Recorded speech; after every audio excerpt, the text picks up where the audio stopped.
누가복음 18장 말씀 9절에서 14절 말씀으로 자기를 낮추는 자라는 제목으로 함께 말씀을 나누고자 합니다. 우리가 지난주에는 항상 기도하고 낭망하지 말 것을 하신 그런 말씀을 우리가 들었습니다.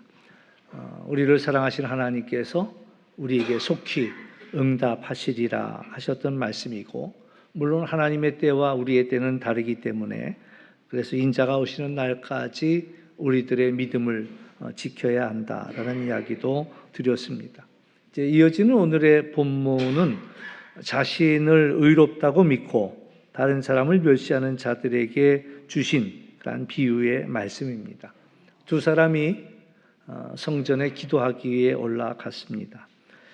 기도하러 올라갔다라는 말은 말 그대로 기도하러 갔다라는 뜻도 되지만, 또 확대한다면 예배 드리러 갔다. 또 당시에는 이제 예배라기보다는 제사가 맞겠죠. 제사를 드리러 성전으로 올라갔습니다. 이제 이때 드리는 제사는 속죄제에 해당이 됩니다. 죄를 대속하기 위해서, 죄를 씻김 받기 위해서 올라갔다라는 이야기죠. 두 사람 중에 한 사람은 바리새인이고 한 사람은 세리였습니다. 바리새인 누가 봐도 의로운 사람이었습니다. 그리고 이제 세리는 모두가 싫어하는 그런 죄인 중에 죄인이었습니다.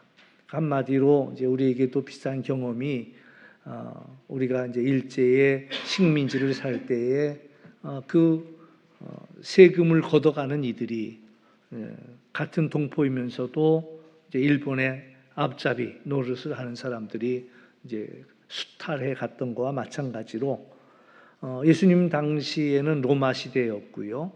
같은 동족 유대인들이었지만 그 중에 세리들이 이제 로마가 부과한 세금 외에 많은 것들을 걷어서 갖다 바쳤을 뿐만 아니라 또 자기들의 재산을 채웠으니까요. 그러니까는 가장 미워하는 사람 중에 한 사람이 바로 세리들이었다라는 이야기죠. 이제 바리새인이 먼저 이제 기도합니다. 근데 보니 서서 따로 기도했다 했습니다. 하나님이여, 나는 다른 사람들 곧 토색, 불의, 간음하는 자들과 같지 아니하고 이 세리와도 같지 아니함을 감사하나이다. 나는 일회에 2번씩 금식하고 또 소득의 11조를 드리나이다. 참 대단한 사람이지요. 율법을 지키려고 누구보다도 열심히 애를 쓴 사람입니다. 어쩌면 율법을 지키는데 목숨을 건 사람입니다.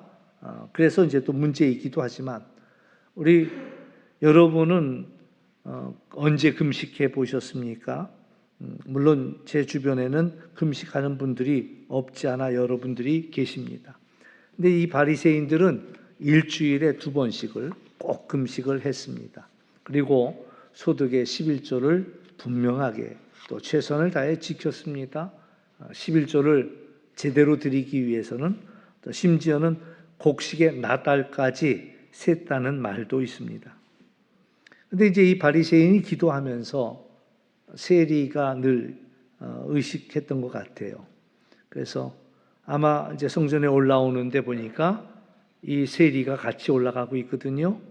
그러니까 막 그랬겠죠. 세리가 성전에 오네, 내지는 저 죄인이 그래도 죄인인 주제에 기도하겠다고 오는 건가?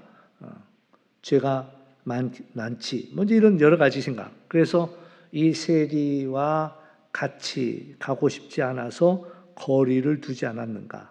그래 떨어져서 기도합니다. 기도의 첫 마디가 뭐였냐면, 하나님, 세리와 같지 않은 것을 감사합니다. 그러면서 했던 이야기가 토색하거나 불의하거나 간음하거나, 아마 이게 다 이 세리를 염두에 두고 한 이야기가 되겠죠.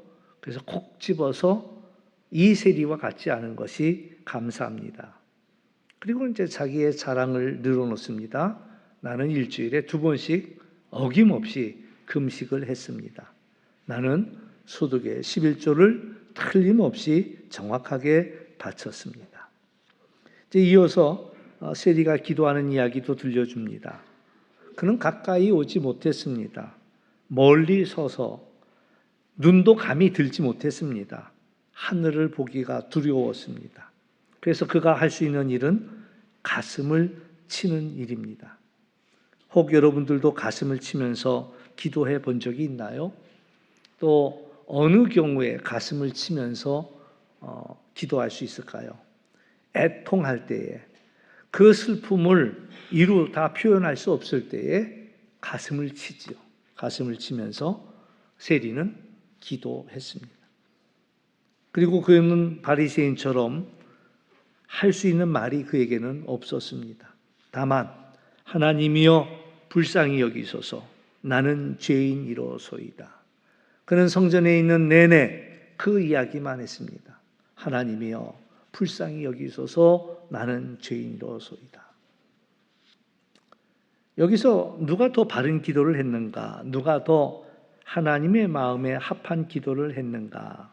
예수님은 말씀하시기를 저 사람 바리새인이 아니고 이 사람 세리가 의롭다 하심을 받고 집으로 갔다라고 말씀하십니다.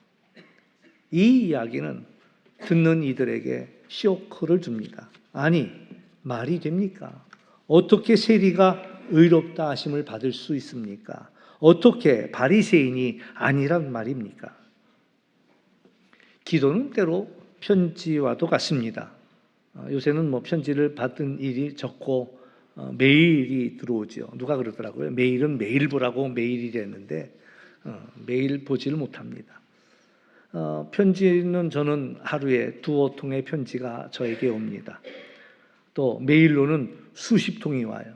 그러니까는 기다리는 메일이 있는데도 어떤 날은 놓칩니다. 왜냐하면 수십 통이 들어오다 보니까 거기에 밀려갖고 왜 메일이 없냐 물어보니까 벌써 보냈다는 거예요. 그 뒤져보면은 어느 틈인가 들어왔는데 놓치고 지나갔지요.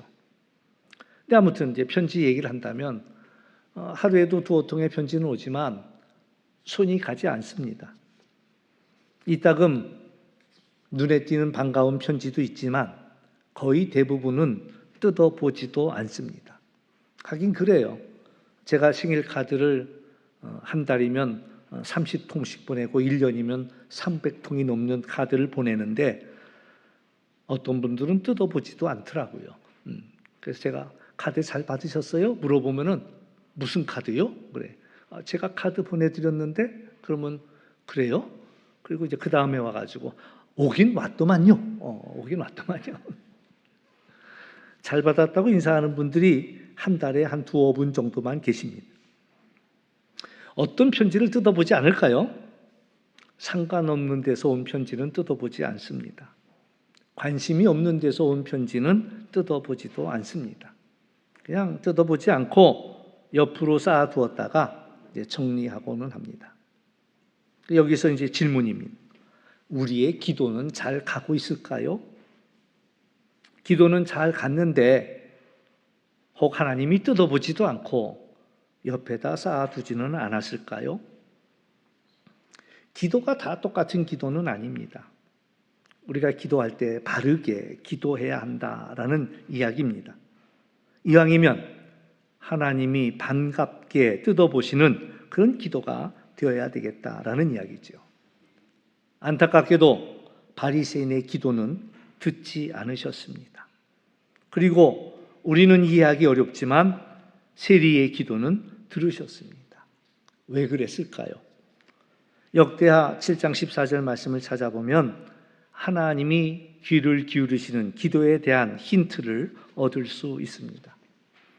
내 이름으로 일컫는 내 백성이 그들의 악한 길에서 떠나 스스로 낮추고 기도하여 내 얼굴을 찾으면 내가 하늘에서 듣고 그들의 죄를 사하고 그들의 땅을 고칠지라. 첫째는 내 이름으로 일컫는 백성이 기도해야 합니다. 그리고 이제 그 기도의 첫 번째 중요한 요소 중에 한 가지는 악한 길에서 떠나는 기도요. 회개하는 기도여야 한다라는 이야기입니다. 기도의 요소 중에 가장 중요한 요소는 회개가 있어야 한다라는 이야기입니다. 우리는 어느 누구고 죄를 안 지을 수는 없습니다. 우리는 연약해서 실수하고 넘어지고 잘못하고. 그러므로 우리가 기도할 때마다 매 순간 우리가 놓치지 말아야 할 것이 회개하는 일들이다라는 이야기입니다. 우리 인생은 연약해서요, 회개하고 나서도 또 실수하고 또 죄를 범합니다. 그러니까 또 회개해야 되는 것이고, 우리는 기도하면서 또 회개해야 한다. 그리고 회개하고 또 회개하다 보면 어느 순간 우리는 죄로부터 멀어질 수 있고 자유할 수 있다라는 이야기입니다. 그래서 왜 기도하느냐? 하나님 앞에 회개하기 위해 우리는 기도한다라는 이야기입니다. 또 두 번째 기도의 요소는 스스로 낮추고 기도하는 겁니다. 오늘 말씀 속에서도 내 백성이 악한 길에서 떠나 스스로 낮추고 기도하여 그래요. 낮추는 기도가 되어야 한다. 겸손한 자세로 기도해야 합니다. 기도는 하나님의 도우심을 구하는 것입니다. 기도하지 않는 사람들 가운데 그 바닥에 깔려있는 그런 생각은요, 의식하든 의식하지 않든 왜 기도하지 않는가라고 할 때 하나님이 도와주지 않아도 이 정도는 내가 할 수 있다라는 생각이 있기 때문에 그렇습니다. 아이들이 엄마 손을 잘 잡고 걸어가다가 어느 순간 엄마 손을 뿌리칩니다. 이제 엄마가 안 잡아줘도 나 잘 갈 수 있어. 엄마 마음에는 손 놓으면 이 계단에서 구를 것 같은데 엄마 손을 뿌리치는 거예요. 나 혼자도 잘할 수 있어. 이제 우리가 사는 인간 세상에서는 혼자 잘할 수 있다는 게 기특한 일들이지요. 그러나 하나님이 보실 때에 하나님 도와주지 않아도요, 나 얼마든지 잘 살 수 있어요 라는 그 이야기는 교만하다라는 거예요. 하나님이 제일 싫어하는 것 중에 한 가지가 교만한 거예요. 그러면 그 얘기를 바꿔 말하면 하나님이 가장 기뻐하시는 것은 겸손한 자입니다. 하나님이 커 보이는 사람은, 하나님의 영광이 보이는 사람은 스스로가 작게 보입니다. 내게 자랑할 것이 없는 거예요. 그래서 하는 고백은 나는 무익한 종입니다. 우리가 이 일도 할 수 있고 저 일도 할 수 있겠지만 그 모든 일들에 대해서도 마땅히 할 일 했습니다. 당연히 할 일 했습니다. 반대로 자기가 커 보이는 사람은 하나님이 안 보이는 사람이에요. 뭐라고 얘기합니까? 하나님이 안중에 없는 사람이에요. 하나님이 두렵지 않은 사람이에요. 그러니 자기 자랑과 자기 의만 가득하다라는 이야기입니다. 우리는 하나님 앞에서 자기를 낮추는 것이 정말 중요합니다. 저는 주 없이 살 수 없습니다. 저는 주 없이 할 수 없습니다. 자신을 완전히 낮출 때에 하나님께서 우리에게 귀를 기울이신다라는 얘기예요. 그때 하나님이 우리를 도와주신다라는 이야기예요. 사실 우리끼리도 그렇잖아요. 너 안 도와줘도 나 얼마든지 할 수 있는 사람, 할 수 있다고 하는 사람 누가 돕고 싶겠어요? 너가 안 도와줘도 난 괜찮아. 그럼 도울 마음 없어요. 근데 어느 사람이 찾아와서 당신이 나를 도와주지 않으면 나는 살 소망이 없어요 라고, 당신밖에는 내가 의지할 데가 없어요 라고 간절히 매달리는 그 사람을 외면하기는 어렵잖아요. 그래서 우리는 하나님 앞에 나는 주님 없이는 살 수 없습니다 라고 고백할 때에 주님께서 그 기도에 귀를 기울이신다라는 얘기입니다. 또 세 번째 기도의 중요한 요소는 하나님의 얼굴을 구하는 것입니다. 우리는 반가운 사람을 쳐다보게 되어 있어요. 좋아하는 사람을 쳐다봅니다. 반갑지 않으면요, 얼굴을 돌려버립니다. 외면한다라고 이야기하죠. 시편 기자는 하나님께 얼굴을 돌이켜 달라고 간청합니다. 시편 80편 3절에 보면 하나님이여 우리를 돌이키시고 주의 얼굴 빛을 비추사 우리가 구원을 얻게 하소서. 다윗도 시편 51편 9절에서 하나님 앞에 죄를 범했지요. 나단 선지자가 들어와서 꾸짖었습니다. 그랬을 때 자기의 죄를 회개하면서 시편 51편 9절을 보면 주의 얼굴을 내 죄에서 돌이키시고 내 모든 죄악을 지워 주소서. 하나님의 얼굴을 구한다는 것은 하나님 앞에 용서를 구하는 것이고, 또한 하나님이 우리가 용서를 구할 때 얼마든지 용서해 주심을 믿는 것입니다. 지옥은 누가 가느냐? 죄 지은 자가 가는 곳이 지옥이 아닙니다. 왜냐하면 우리 모두가 다 죄를 짓기 때문에. 근데 누가 지옥에 가느냐? 회개하지 않는 죄인이 가는 곳이 지옥입니다. 예수님의 제자 가운데 베드로와 가룟 유다가 있죠. 둘 다 쉽지 않은 실수를 했습니다. 죄를 지었습니다. 가룟 유다는 예수님을 팔아버렸고, 베드로는 예수님을 모른다고 3번이나 부인했습니다. 예수님께서 베드로에게 네가 나를 부인할 것이다 라고 이야기해 줬지만 절대 그런 일 없다고 펄펄 뛰었지만, 그러나 그 여자 하인 앞에서 나는 예수님을 모른다라고 결국엔 부인했지요. 베드로는 참 너무 좌충우돌하고요, 너무 실수를 많이 하는 사람이에요. 그러나 그는 실수도 많이 했지만 매 순간 자기의 실수를 놓고 회개했습니다. 애통해했습니다. 통곡했어요. 그래서 그는 초대교회 지도자가 될 수 있었어요. 가룟 유다는요, 확실한 사람입니다. 계산도 분명한 사람입니다. 자기 잘못에 대해서도 확실하게 책임을 집니다. 예수님을 배반할 때도 여러 가지 계산은 했겠지만 결국 그것이 잘못됐다는 걸 알았을 때에 그는 아주 확실하게 자기를 죽여버렸어요. 자기를 자살해버렸잖아요. 요즘 말로 이야기하면 아주 쿨한 사람이죠. 자기 죄가를 자기가 딱 책임졌으니까. 근데 그게 하나님이 원하는 모습은 아니었다라는 얘기죠. 우리가 볼 때는 자기 잘못 자기가 책임져야지. 근데 사실 우리는 우리가 책임지지도 못할 그런 일들을 우리는 늘 범하고 살거든요. 하나님이 원하시는 것은 또 회개하고 주님 앞으로 나오기를 원한다라는 얘기예요.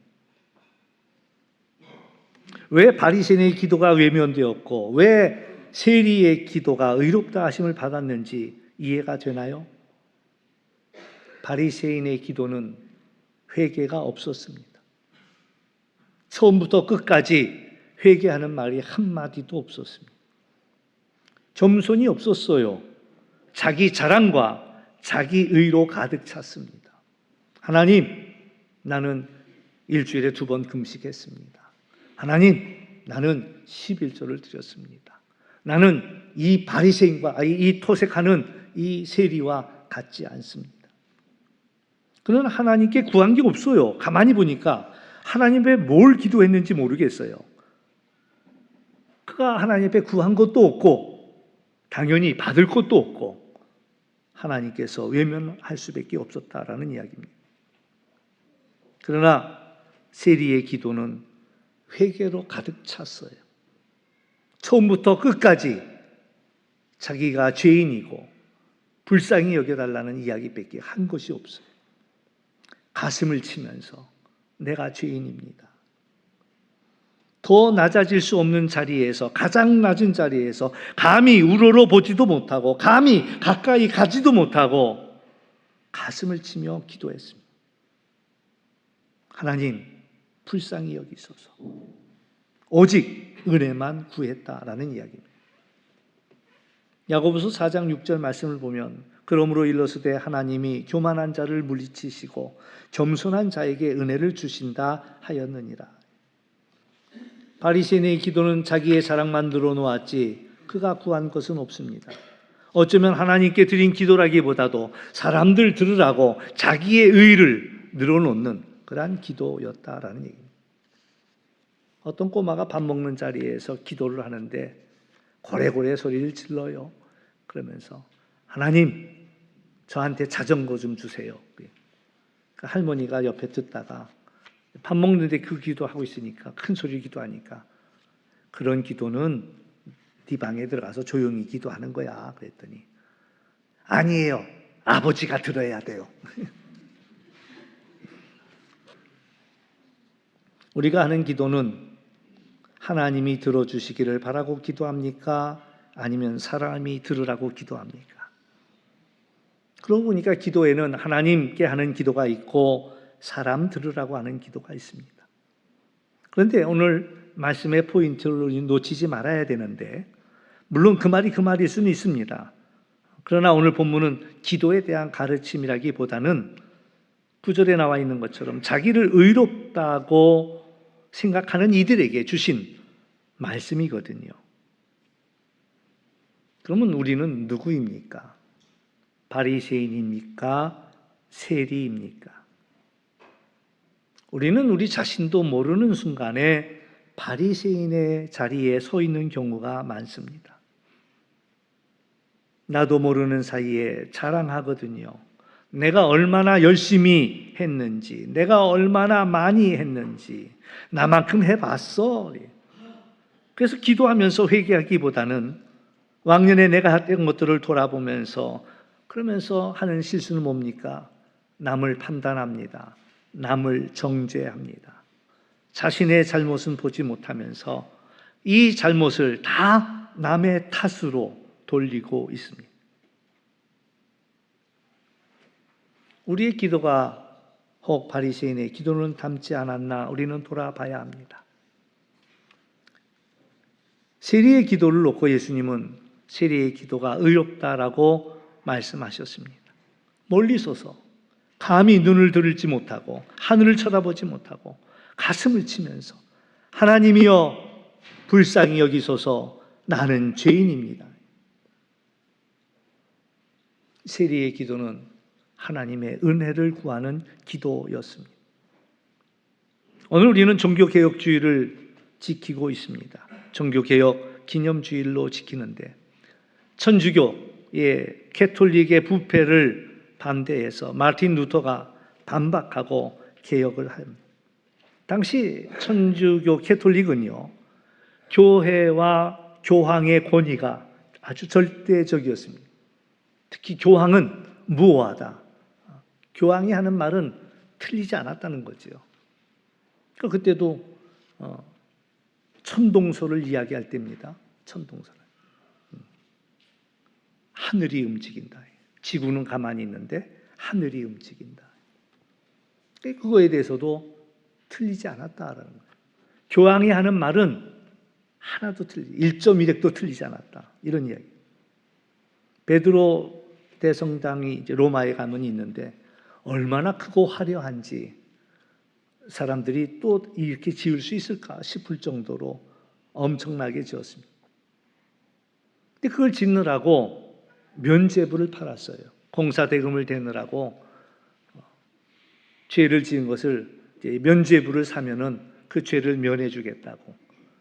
그 공사대금을 대는데 그것도 모자르니까 너희들의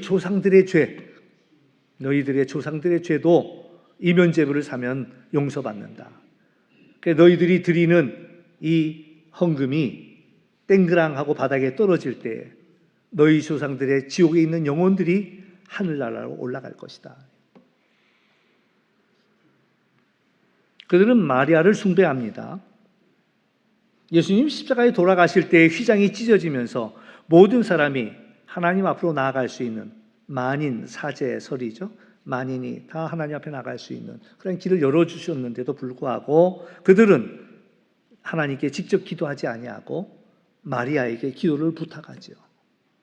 마리아가 내 대신 기도해 주기를, 마리아가 내 대신 간구해 주기를 마리아 앞에서 기도합니다. 그리고 그들은 자기 의로 가득한 거예요. 행한 것들로 인하여서 자기들의 행동을 자기들의 의로 여겼다.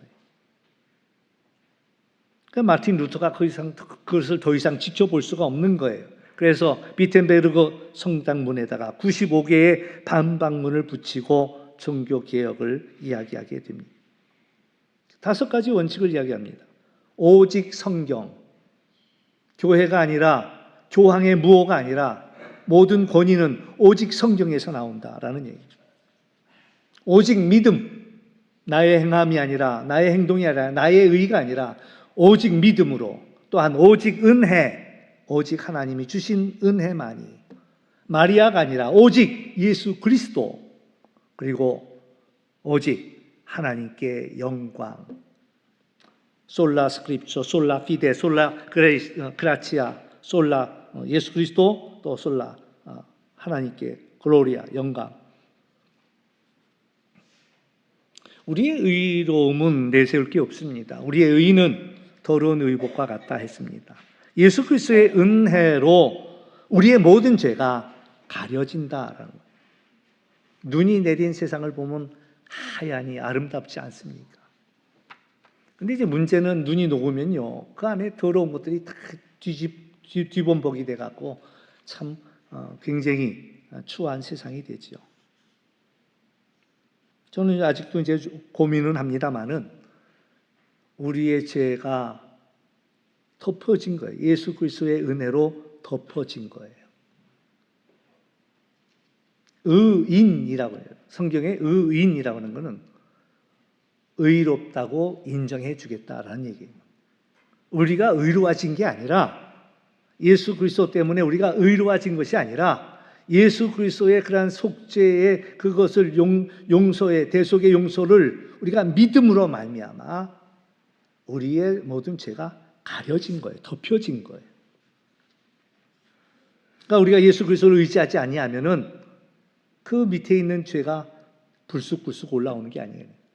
워낙 예수 그리스도의 그러한 대속의 그 역사가 크기 때문에 가려진 거죠. 그러면 우리는 하나님의 영광을 구해야 한다. 우리도 모르게 자기의 의를 앞세우면 결국 우리는 바리새인과 다를 게 없다라는 이야기입니다. 하나님은 간절히 매달리는 자에게 은혜를 베푸십니다.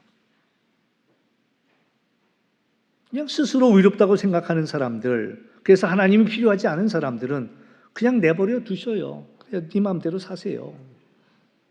그러나 하나님 없이는 살 수 없는 그것을 고백하는 이들에게, 자기를 낮추는 자에게 하나님은 은혜를 베풀어 주시고 또한 자기를 낮추는 자를 높여주겠다라고 말씀하십니다. 워낙엔 우리들의 믿음이 바리새인의 믿음과 같지 아니하고, 그리고 정말 이 세리와 같이 주 없이는 살 수 없네라는 고백을 통해서 하나님께 인정받는 그런 우리 모두가 될 수 있기를 주의 이름으로 축원합니다. 기도합니다. 참 좋으신 아버지 하나님, 감사합니다.